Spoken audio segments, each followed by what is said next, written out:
dialysis through your abdomen, right? And where we come in is we just place the catheter. Okay. Where does it go? Where do you hook to? So the catheter, it comes out of your abdomen. Usually, take a look at your belly here. About right here or right here, depending on your anatomy. But usually, it kind of tunnels out right here. Okay. Now, will it be just like this one? Like it'll be different. It will be hanging out, but it'll look different. Okay. And did they show you an example or anything like that? Sometimes they do. We don't have one here. I'm blind too, so. Okay. I understand. So let's get a little bit of history about you first before we start talking about that. What's the kidney disease from? Diabetes and high blood pressure. Diabetes and high blood pressure. Which are both under control now because my kidneys are gone. Okay. But my kidneys aren't being flushed out by the insulin and all that stuff in my body. Right. So it's a little bit better now. Okay. Any other medical problems?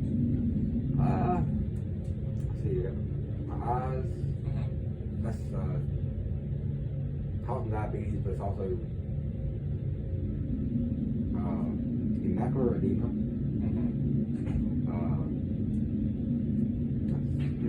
Diabetes, high blood pressure. Diabetes, high blood pressure. Okay. Blood pressure, I mean, my medicine's under control. So. Okay, good.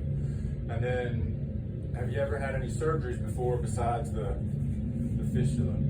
Well, I had a accident tooth one time. I had to go to relieve blood pressure in my jaw. And other than that. Okay. All right. And no surgeries on your belly? Nope. No. Okay. Very good. So peritoneal dialysis is a way to perform dialysis through the fluid in your abdomen rather than your blood, right?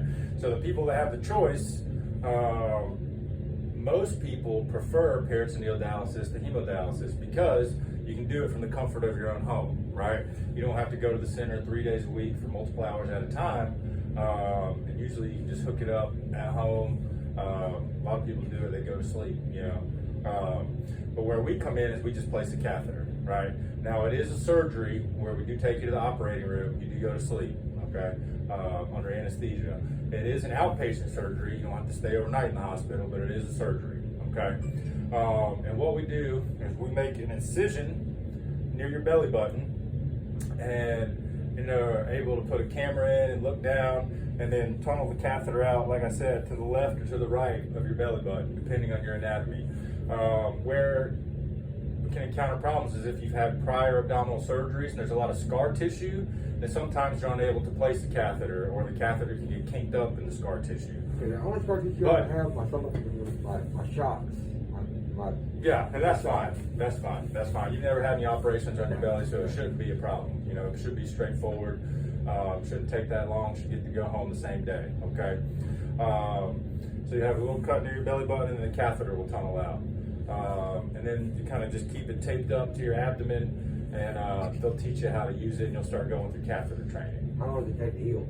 So, pain is minimal afterwards, it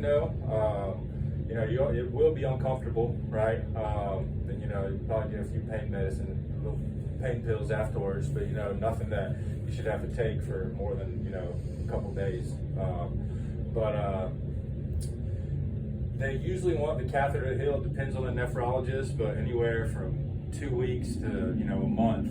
You'll have to talk to your nephrologist to confirm that, to allow inflammation and swelling and scar tissue to kind of go down before they start using it. Okay, so they'll kind of start putting you through catheter training before, while they're allowing it to heal before you can use it. Okay, and then they'll teach you how to get set up and do that at home. Now, risks of the surgery. Anytime you have a surgery, there's risks, right? So there can be risks from anesthesia, but you don't have any heart or lung problems or anything like that. Is that correct? Right. And you'll have a pre-op appointment with anesthesia where they'll look at your medicines and talk to you more about the anesthesia, being put to sleep, and that kind of deal. But that shouldn't be an issue. Anytime you have a cut in your body, there's risk of bleeding, there's risk of infection, right? We do everything we can to prevent that. Those are the major, the most common risk, and then technically anytime a cut going into your abdomen, there could be injury of bowel, things like that, but That's extremely rare in this. I mean, it's very straightforward. Y'all are professionals, so I mean, Yeah, it doesn't take very long. So things that can happen after the catheter is placed, right? It's an entryway into your abdomen, so they're going to teach you all about sterile technique, wearing gloves, wearing masks. Because if you get bacteria into your abdomen and there's infection, then you can get very sick. You know, maybe you have to be hospitalized, have IV antibiotics, have to have that catheter taken out. Okay, so they're going to be real big on using, you know, sterile technique. I remember the one up here, they ended up hooking me up. I had a mask on, like, this is back before COVID. So. Right, exactly. Yeah, so it'll be similar. The other thing sometimes that can happen to the catheter is if it gets blocked. You know, maybe the tip gets blocked with a little bit of tissue, or it gets kind of moved around, it gets there's some scar tissue or something it gets tangled up in, or just blocked, you know, or kinked or something that if you start getting low flow and it's not working and you're not getting the exchange that you need to, you might have to come back and go back to the operating room and reposition, right? Now that does happen from time to time, you know. If you've had a lot of abdominal surgeries in the past, that increases that chance of happening, you know, with scar tissue. But even if you haven't had abdominal surgery, sometimes it can still happen. You know, we don't have a crystal ball, can't predict the future, don't know if that'll happen to you or not, but sometimes it does happen to people. Okay, so will it affect like my eating or anything? I mean, it's in my stomach. no. So where does it go? Just like, Kind of cause I know, here this is in my artery. right. So where does it Down into your down here, kind of down to the. So it comes out right here, and then the catheter kind of tunnels downwards. Yeah.